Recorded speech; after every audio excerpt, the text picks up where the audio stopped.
And the next step would be, now it's 180 degrees. Now you're around, and the whole idea is you're trying to make it, it's you and them against the issue. You together are going to deal with this issue. Rather than you blasting me, we are going to try to deal with the issue that you have. Now sometimes you can't solve it. Sometimes it can't be solved, but at least together we're trying to do something here. So you're trying to face the issue rather than the issue being between you.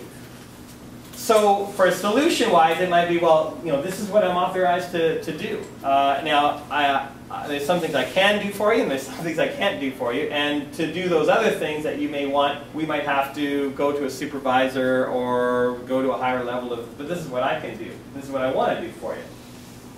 And again, it's you two against the issue. It's always good to kind of know how much restitution are you allowed to give, right? So, for example, you might ask your facility, am I actually allowed to give away a free lesson? And the facility might go, no, you can't give away a free lesson because we need the court time, and you can if you pay for the court time or whatever. Or they might go, yeah, you're allowed to. And if you say, okay, well, if I can give away a free lesson, can I discount a program? Like, what am I empowered to do? And then you have a few things that you might be able to give back in compensation for whatever it is they have, if they had a legitimate issue. If they didn't, then don't start giving stuff away. But if they had a legitimate issue. However, a lot of times it doesn't even get there. A lot of times, actually, they felt you listened to them. In the back of their head, they know you can't change everything in the way that the facility runs. But they were just really mad at what happened. So now they've had a chance to vent, and you're kind of on their side. And a lot of times, most of the time, that's enough. Sometimes it's not, but most of the time, that's enough. They feel like they were able to let it go. One of the times that I found that it was really interesting early here, sometimes, you just can't win. So one of the things that I instituted when this place opened was we had a league night. We said, I'm going to take one whole night, all the courts, and we're going to designate it league night. And what was good about that is we have a whole night of courts that we can do leagues. But the other good thing is if we institute that on the schedule, everybody will know that that's league night. So don't get mad that you can't get courts, because Wednesday night is league night. It's always been league night. It's always going to be league night. Then it's not going to be such an issue, and everyone will know. But the interesting thing was the first week, I come into the facility and a person comes at me and it's like, you have got too many leagues here. It's like, I can't get any courts. I want to play on Wednesday nights and you have these leagues. Now, I had to go through this whole process and understand that, you can get into leagues. Like, they're open for you as well. They're here. You can play in these leagues. You can meet new people. Ultimately he was like, no, I only want to play with the people that I want to play with. It's like, okay, right? And had to go through the whole thing. But it was like, there's too many leagues here. But the interesting thing is I turned around the corner coming down this hall over here.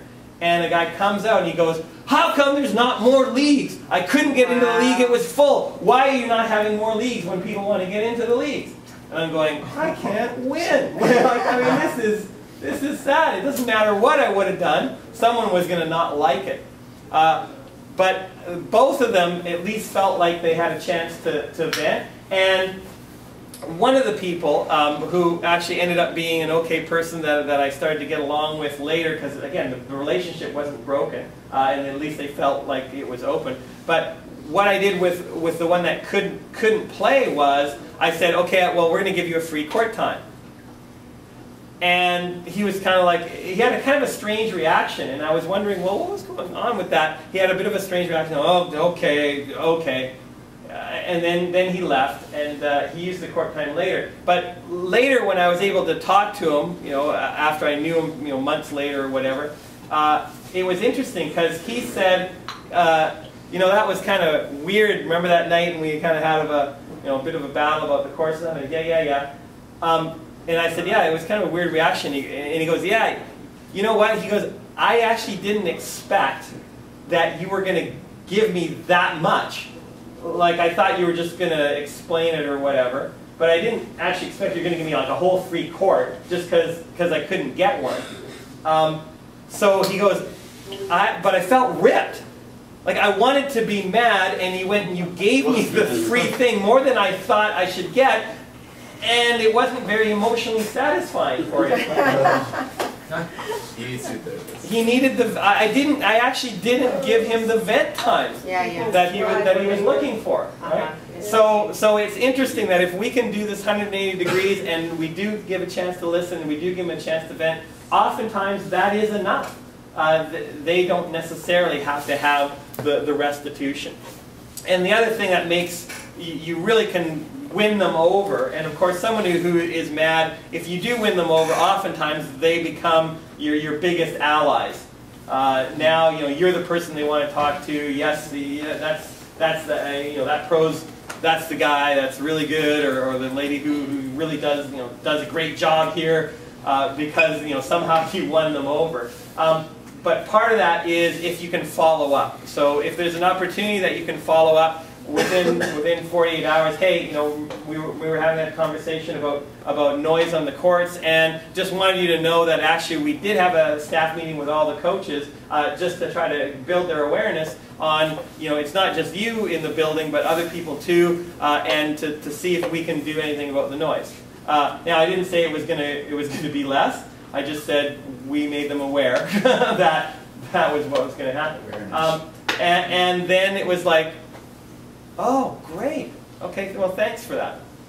Thanks for that. Now, of course, I might have an issue if it was like really noisy the next time they came. But the thing was, they went, oh, this person cared enough that they actually took steps towards what I was doing. They didn't just argue with me, and now we go our separate ways. They actually followed up and said, this is what we did about that situation. All right, so that's the whole idea of a 180-degree conflict resolution, to understand we got to